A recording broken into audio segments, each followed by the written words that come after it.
Welcome to How to Support Outdoor Learning through the use of Forest School approach and natural resources.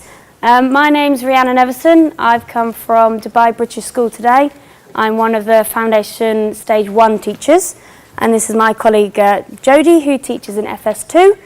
We both moved to Dubai this year, and before coming out I was a Forest School leader as well as a class teacher at an inner London school. So today we are going to be... This is just some of the things that we're going to be covering over the course of our talk.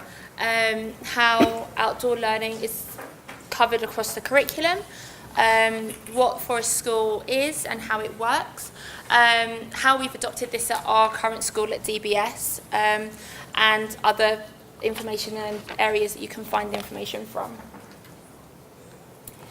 So just before we start, I want you to think back to your childhoods.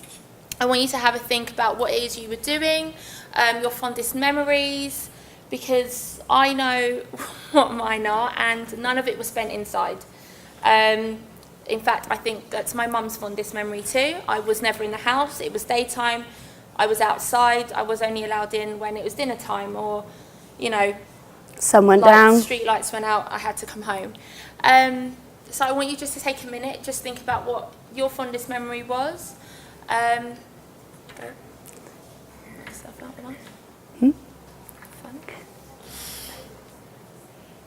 So it's difficult now because when you, as a child now, in 20 years, 30 years from now, what's going to be their fondest memory?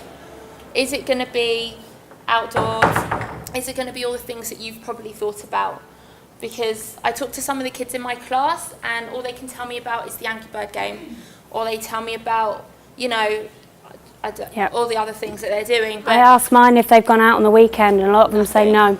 They've not been out of the house, they've stayed inside, they've watched TV. So it's just their thumbs are getting the biggest work out at the moment, because you and don't even need to. It's our job to get them out and having those experiences that we missed, that we loved when we were children, they're missing. So I found this poster when I was doing my Forest School training. And as part of the whole process of Forest Schools, you have to develop a presentation to teach to other people who you meet, to educate them about being outdoors and being active learners and active listeners. And for me, it defines all the reason why outdoor learning is so fantastic. You've got all the life skills that you need as an adult coming out. You've got mental health benefits, physical benefits. Their intellectual levels are being risen because they're constantly having to critically think. They're problem solving. They're applying all those skills that we can't actually teach, but are so fundamental to the way we run our lives. And all the prime areas that we teach with the early years foundation stage curriculum are there. You've got personal, social, emotional, their confidence, their problem solving, their social skills, their communication and language, they're talking to each other, they're resilient, they can come up with an idea of how to change it, how to make it better. Their physical development, they're climbing, they're rolling, they're running, they're all here. And as it says, children live through their senses, and outdoor play is sensory. So thinking about our early years curriculum, and as well the national curriculum in England, it meets the personal, social and emotional development, communication and language, physical development. I've not been to a session yet where maths hasn't come up, science, literacy. I've had so many fantastic stories from children that I didn't think knew story structure. So they're all there. But for me, and being an early years teacher, our prime areas are the three areas that I want my children leaving me being confident and successful in. So if they are happy, they're willing to take risks, to trial and error even, just to have a go and know that if they fail, it's okay. If they fail and they need help, they can ask. If they fail and they succeed, to be happy, to have that air of confidence about them and self-belief is one of the greatest things I think we can install in any child. And then going alongside the PSE, we've got communication and language. And I don't know about your settings, but our outdoor area is the loudest area. You walk outside, you've got talking, you've got shouting, singing, humming, children being bossy. They're going around saying, come and do this, we need to get that. They're making up stories. It's not just children sitting at a table working by themselves. You will get some children deciding to work by themselves because that might be the type of learning style that they're into at the moment. They might be parallel playing. But at the whole time, majority of your children are having a conversation. And you might walk over and they go, and they walk away because you're not in part of that learning at that point. So you have to kind of have that boundary as when do you step in and when do you sit back and just watch. Because it is very important. And we had some lovely training at the beginning of the year that just said that you can go in and completely bulldoze any learning that's happening by walking in and asking the wrong question at the wrong time.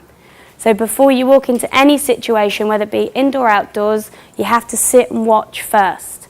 And it's particularly important outside because you see all these fantastic science-based inquiries coming out and you just want to jump straight in, but then you end up ruining and they've lost their train of thought. And so communication for me is again another big factor that gets drawn out of the children in the outdoor area. And our last one is physical development. Like we said, everything to do with outdoor learning, it happens physically. It's your gross motor, your fine motor, everything that you could possibly wish for, it happens here. There should almost be no reason that your child can't achieve all of, the PD criteria because they do it all. You don't have to tell a child, if you put a bike there, you won't have to tell a child to ride a bike. If you put a balancing beam, they instantly know what that's for. It's the one area that children automatically almost know how to do it. You can tell them a better way of doing it, or you can find out other ways to experience a balance beam and what other things you can do. But essentially, a child knows what to do. They'll think of their own things to do with it. Children are so creative. They don't want an adult telling them, this hula hoop is for this. That hula hoop could be a ring, it can be a crown, it can be anything that they want it to be. Dress. And they will use it in more ways than you will think imaginable as an adult. Risk management. And also, coming back onto the outdoor learning, you have to allow your children to be children. You have to let them run around, you have to let them be loud. Because our children are 4, 5... 3, 4, 5, yeah. They're loud. Children weren't designed to be quiet. Even me as an adult, not quiet. Just children like being loud. Children like shouting and screaming. They find it so difficult in a classroom to be quiet. It's a big clue as well when you're around the outdoor area and you see it, you can hear the difference in the screams. So you can hear a scream when somebody's hurt themselves and they're in pain, but you can hear a scream of joy. And to start hearing the children notice the difference is a big step for them because they're really homing in to different people's emotions and getting all that aspect in. And also then bringing in the risk management. So I take children to very tall places where there are trees and I let them climb it. Okay, I'm not going to stand there and go, right, your foot goes here and then your foot goes here. They need to trial and error it. So can they learn that they need to find a foothold to get themselves up? Is it a tree that's actually going to be climbable? Obviously, I am behind them and I'm there as a safety blanket, and if they're going, it does look to me like they're going to fall, then I will step in and I will support and say, oh, let's just take a second, let's think about where's your next foothold. But it's a big step for children to learn that they've got to actually manage their own risk. And physical development is the first port of call where you can actually help and teach that. So in forest school, you have to think about the natural resources and the benefits of having them. Now everything is mass produced, it's all made of plastic, nothing looks real. I can't imagine, it all looks plastic, looks fake. Children aren't getting, oh, what's that made from? Because to them it's just, oh, that's made out of... It's plastic, it does a job. It comes from a shop. Children need to know that things have been made from somewhere or they come from somewhere. And that they can find these things and make things from things that they find around them. They don't need a plastic Elsa wand. Right now we've got Elsa running constantly through our school. So, you know, they don't need a frozen wand. They can find a stick and make it an Elsa wand. They don't need to have something shop bought or something, I need that one because that's the one they're selling. Yeah. Let children know that they can make it themselves. It's better that they've made it themselves because it's a sense of self-achievement. It's a sense of ownership over their learning. We have show and tell. I do show and tell in my classroom. I don't let children show any toys. Anything that can be bought, anything that it's been paid for, anything, no, you're not showing that. Because I can go to Toys R Us, I can go to whatever shop and see it for myself. Well, you're showing something that you have made, and it must be something they've made. If they put two boxes together, 2 Rice Krispies boxes, and says, this is a cat, you can show that, because to them, it's a cat. It looks nothing like a cat. I don't know why they've got a cat, but to them, it's a cat. So they stick some eyes on it, knock yourself out. If they've made a tail, stuck some pipe cleaners to it. You need the resources that can be easily found and made into something that it wasn't originally.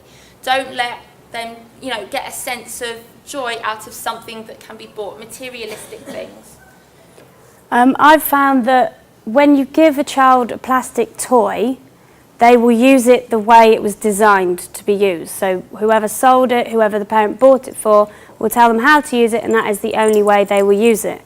Our job is to develop that sense of curiosity, the desire to experiment. When you give a child a stick, they know it's a stick, but you can break a stick, you can decorate a stick, you can mix with a stick, you can use it in any way you want. So there isn't that box where it has to stay in. The child actually has to open the box and can completely trash the box because they can use the stick in any way they want. And that's what part of Forest School is, and part of being an outdoor learning school is getting them to have that sense of wonder and sense of desire to sort of experiment and create and sort of explore. So a bit more about what Forest School is, because I've used the word quite a few times, but I'm not sure how many of you actually know anything about Forest School. So it's a Forest School approach has taken off in the UK. Many inner London schools now send groups of children from different ages. So it's not just early years, it's not just primary school. They're sending children from 2 to 16. Colleges are going out, so 17, 18-year-olds.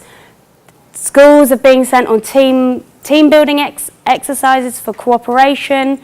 So they use it across the board. And I know they love taking out children with special educational needs, and they really benefit from being outside, having that sensory exposure to the smells, the sights, the textures, and they really sort of progress quite quickly with language because they've had those real life experiences.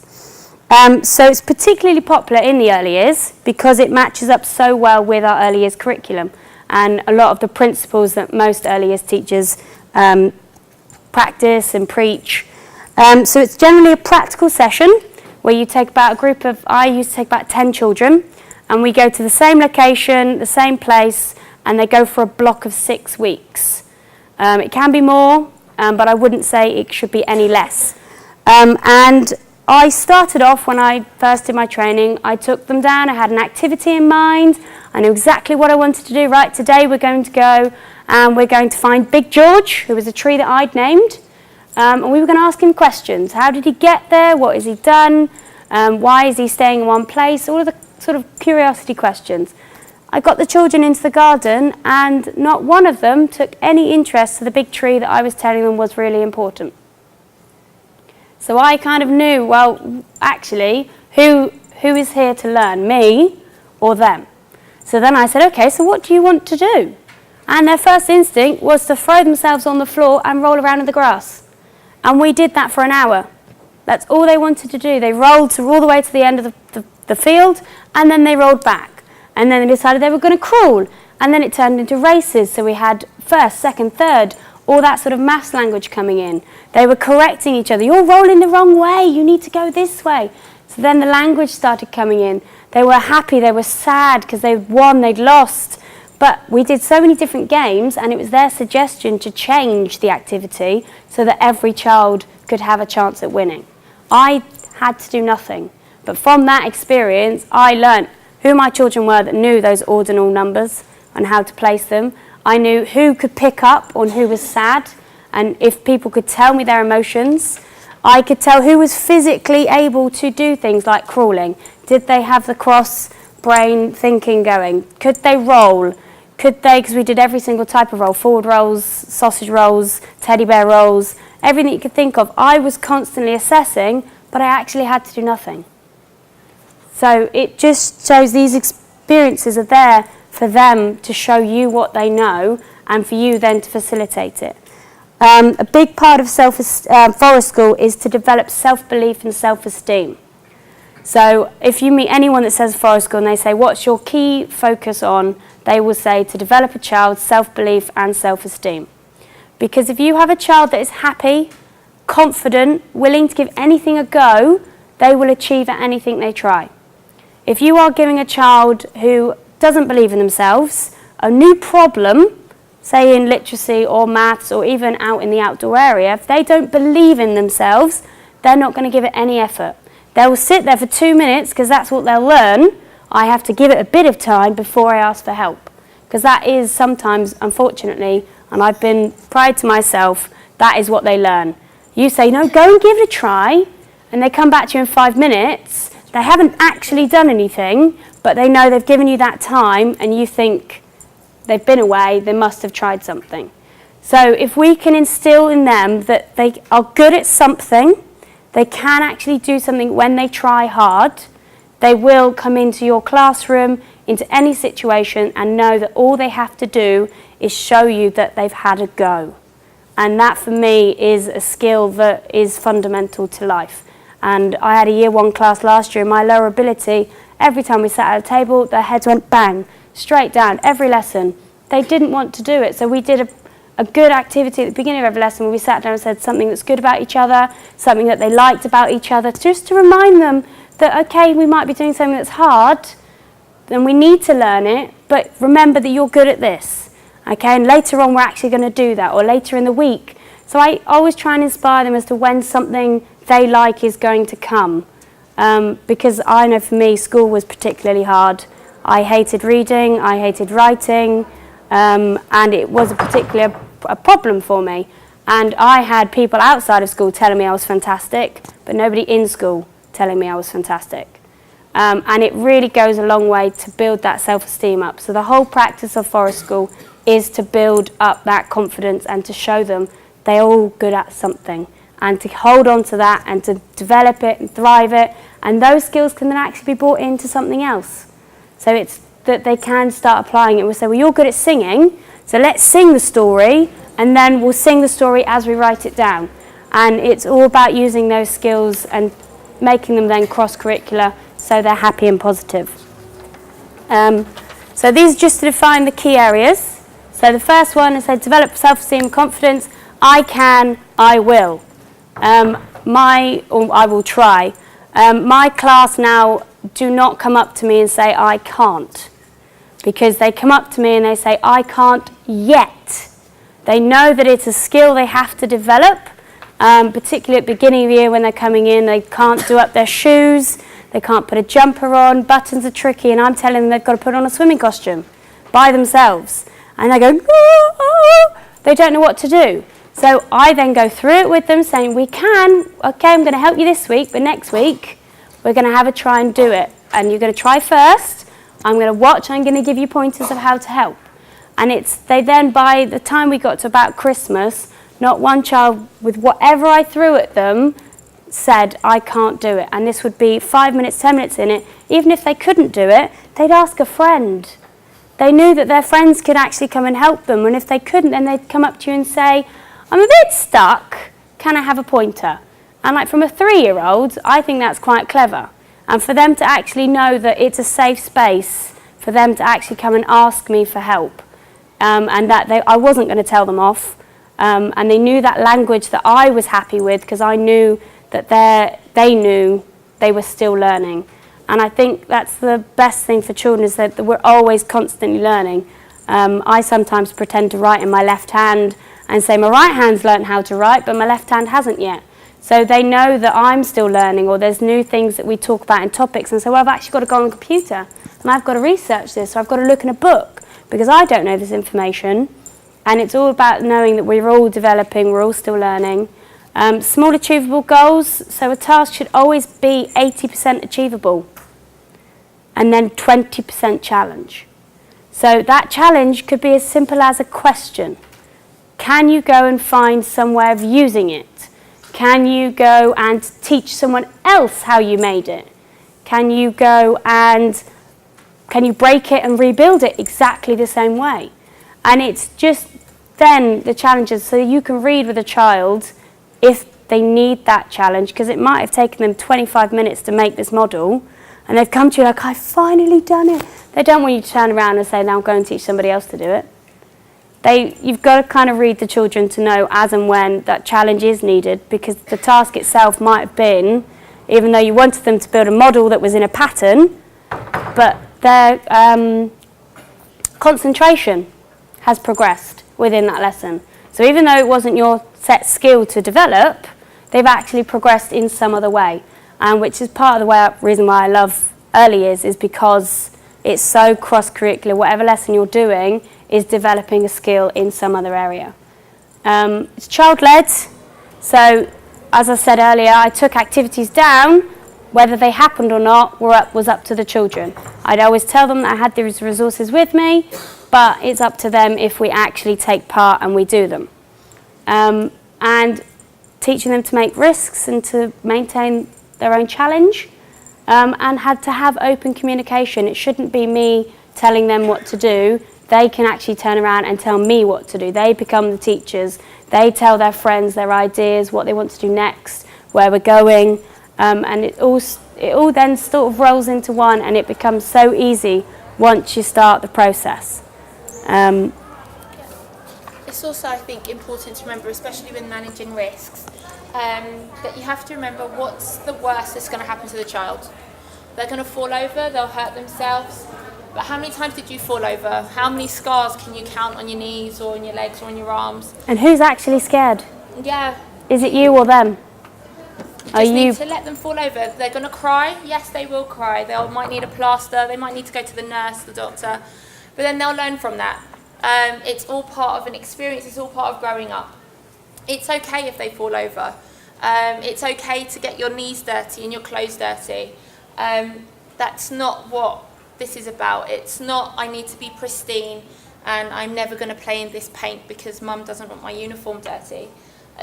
We have a rule at DBS that if you go home as clean as you came, you've not had a successful day. You've not learnt anything. We have so many experiences with our mud kitchen, our sand, our paint, our sensory play is always tends to be something very messy, and we would kind of expect most children to either, even if it's a line of pen down their finger so they show they've been in the writing area, and we say to parents, your uniform is there to help them get dirty. So they know that they don't have to worry about going home and being sad that their school clothes are messy, because that's what their school clothes are for. They're not coming in their best dresses.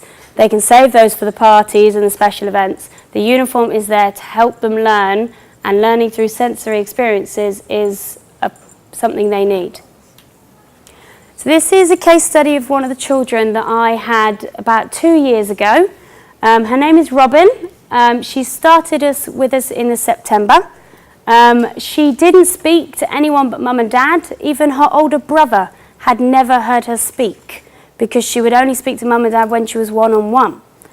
She came to the setting. We then had to ask the questions. Is she a selective mute? Is there a speech and language problem? Does she actually know as much as mum and dad are telling us? So we decided that she'd be a target child. So she came 6 weeks. I was always there. We had the same children in the session with her. We went to the same location, and as much as possible we had the same supporting adults. We did rely on parent helpers, so every now and again we didn't get the same parents. And by the end of the 6 sessions, she was confident to talk to the staff, both at the session and in the nursery setting.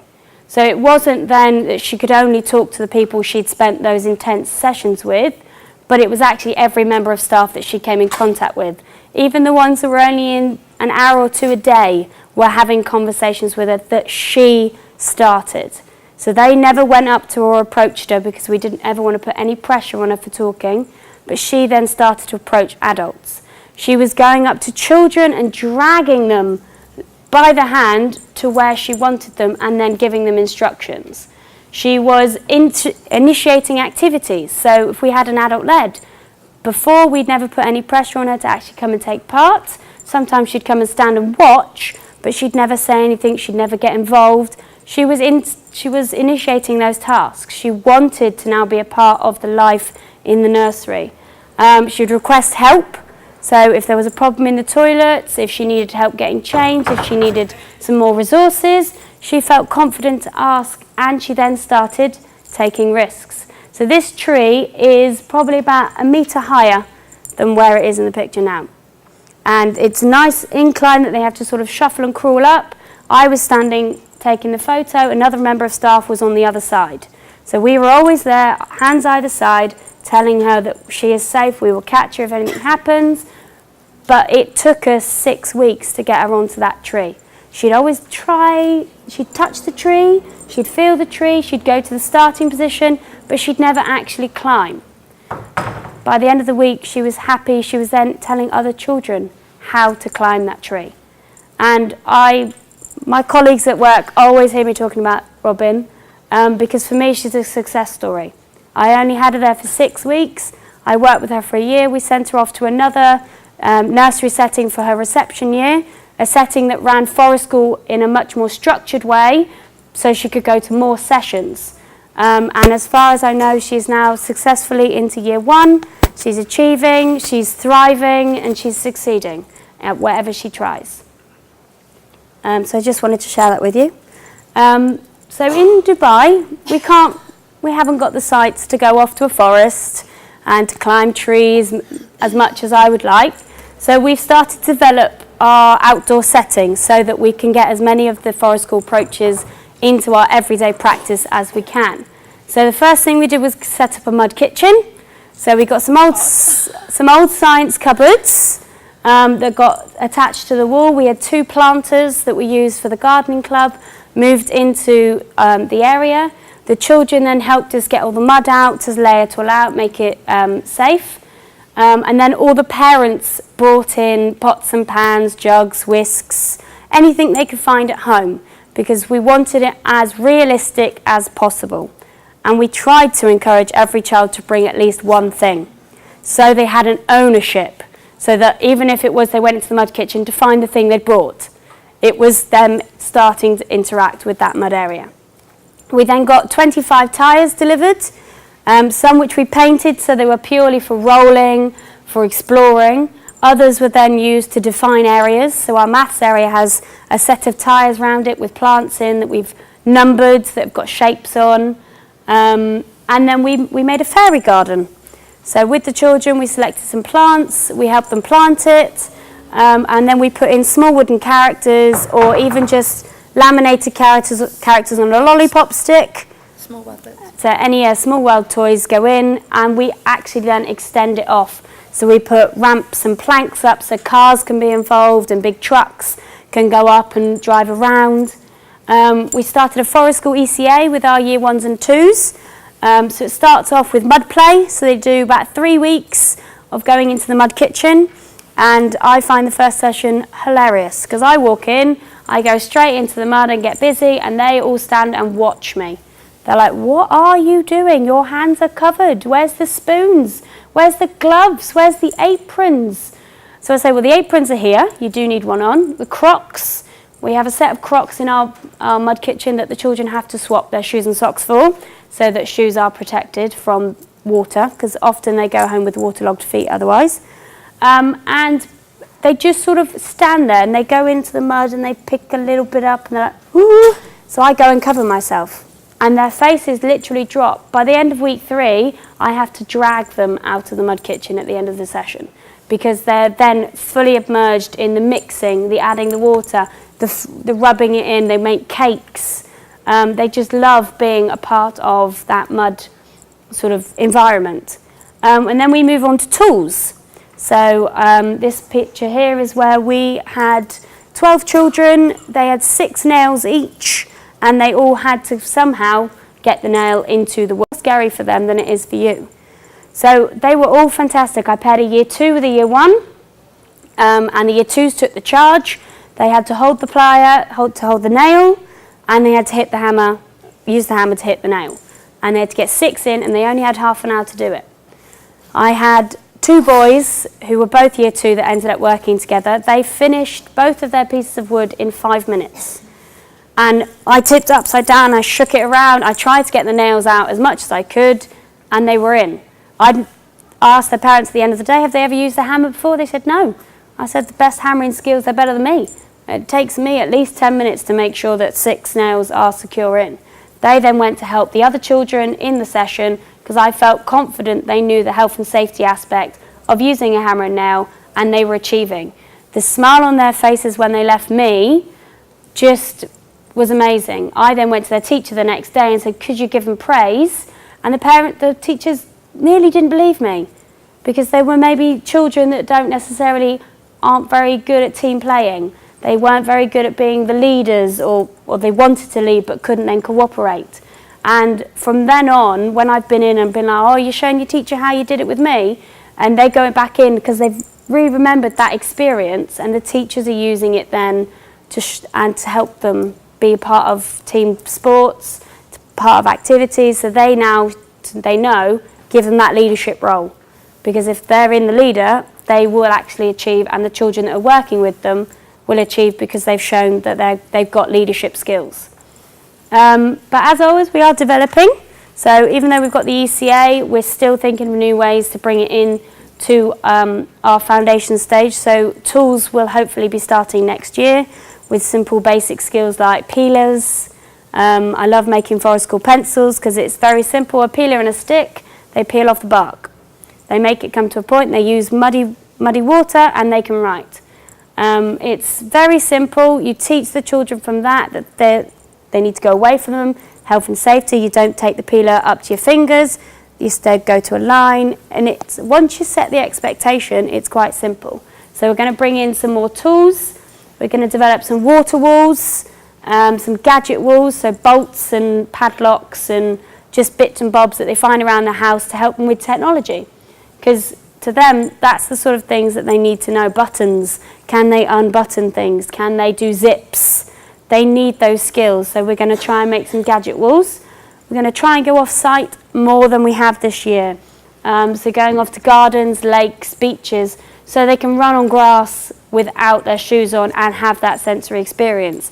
To go down to the beach and show them simple activities they can do when they're down at the beach and help them progress their skills. And we are going to add as many natural resources as we can to as many areas. So if we've got a maths area, we're going to try and put stones and bark and pine cones. So there's always a bank of things that they can count with, to mix with, to arrange, and then that will also go into other different areas. So not just having one type of pen in the writing area, it's having a range of resources that they can use, and they know that they can then use them in any way they want. So it's just bringing in all the principles that I've talked about today into every area and making sure those children have got the choice. By no means was this easy. It wasn't, no. Coming from a forest school, my previous school in London, we sourced our kitchen from IKEA. We wrote a letter and we said, your display kitchen, I know you're going to get rid, can we have it? They kindly and gladly sent us so many, and we made our own kitchen. We tried the same thing here with the same letter, and a couple after. We didn't get a kitchen. We made this kitchen out of 2 bits of... It took us just over a week and a half, and it was myself and our facilities team that did most of the sourcing of the bits. And we had a beautiful artist in our FS1 who painted the walls for us. Yeah, we went on driving around up and down the Shakeside Road. But it was worth it. If you ask our children what their favourite area in the garden is, they will normally probably tell you bikes first, because that is their first port of call. But a lot of them will come and then say the mud kitchen. And when you ask them why, they'll tell you a story about how they made dinner once that was chocolate mud soup, and they had to cook it in the fridge, and they'll tell you some weird and wacky story, but it's got all the elements of things that you'd need in all that sensory exploration.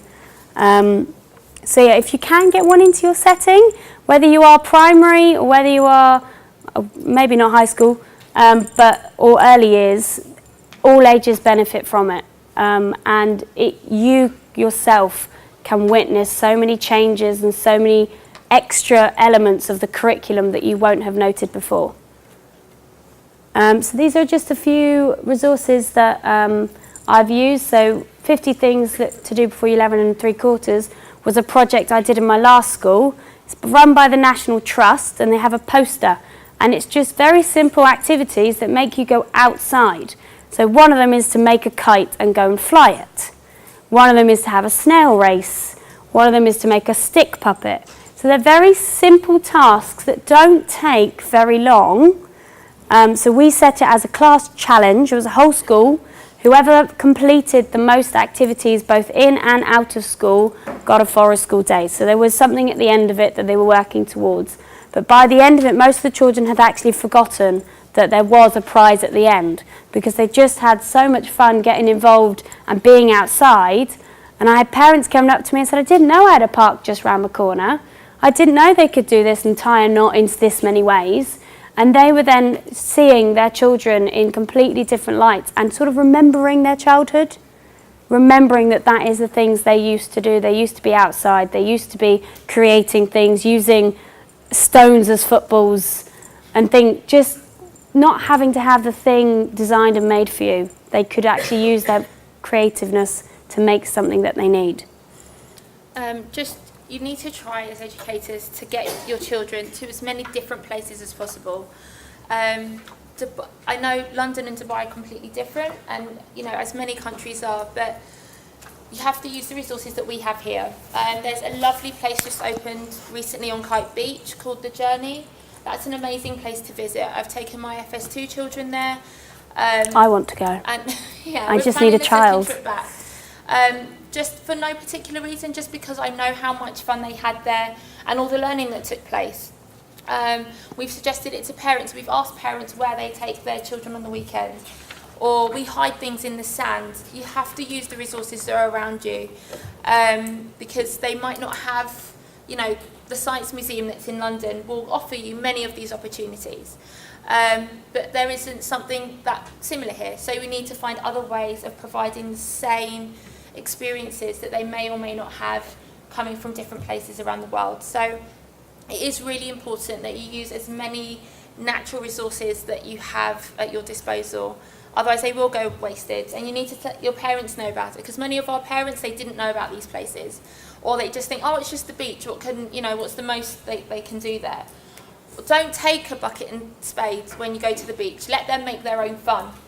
Allow your child to be bored for 10 minutes. Believe you me, if you put nothing out for the child to do, they will find something to do. But let them be bored. They'll find something to use. They'll find something to do. They might just play with themselves. They might just dig a hole with their hands. They might see how deep that hole can go. But if you give them a spade, you're asking them, can you dig a hole? If you give them a bucket, you're asking them to carry water, or you're asking them to use it. Don't give it to them. Don't let them make their own fun. They're children. They're supposed to come up with these imaginative things. Or just plant a seed. Yeah. You can quite easily say, well, I used to build sandcastles when I was on the beach, or I used to make boats, dig out the seats, design it all around me. I had endless hours of fun, and I had no resources whatsoever. So it's just reminding ourselves in some ways that there are simple ways of doing things without any resources whatsoever. So thank you for coming. I've just left you with a poem. And if you want a copy of our presentation, then just give me an email and I can send it to you. We've also got some lovely videos of our children in our mud kitchen. But before we play that, I just want to ask if there's any questions. No? Yep. How old was the children was using hammer and nails? So I've used them with children from 3 up to 8. So I haven't had any experience doing it with older ones, but I would start it. But with 3-year-olds, it would be one-on-one. But with years age 5, 6, 7, they've done it with the 2 of them in control, and I would be by the side or in the area. Yeah. Are there times of the year here when, because of the warmth, you don't go outside? I mean, do you have... Yes. We've currently gone at the moment to, we all go out at 8 and we stay out for as long as we can. It's generally about 8:30 now that we're having to come inside. But that just means that we're trying to take as many natural resources inside. So our tough spots will have mud in, so they've still got an experience there, or they'll have some kind of sensory, so natural resources will come in with the children. And all the metal bits that were outside, we've bought. They've been put away. Our tyres that they were allowed to roll with have been placed away because they just do get too hot. So you do have to think about the health and safety aspect. And it does get tough, but as I said, it's my first year here, so we're still working on ideas, and the staff that have been there 4 years know exactly what sort of times of years need to come in. So yeah, we have been able to use it for all of this year, and it's just been the last, I think, so the mud kitchen went in October-ish is when everything started happening, and it was just about the right temperature for us to start being out there for longer sessions. So yeah, any other questions? No? Well, thank you for coming. If you want to stay and have a look at our mud kitchen videos, you're welcome to. If not, you are free to disappear. Thank you.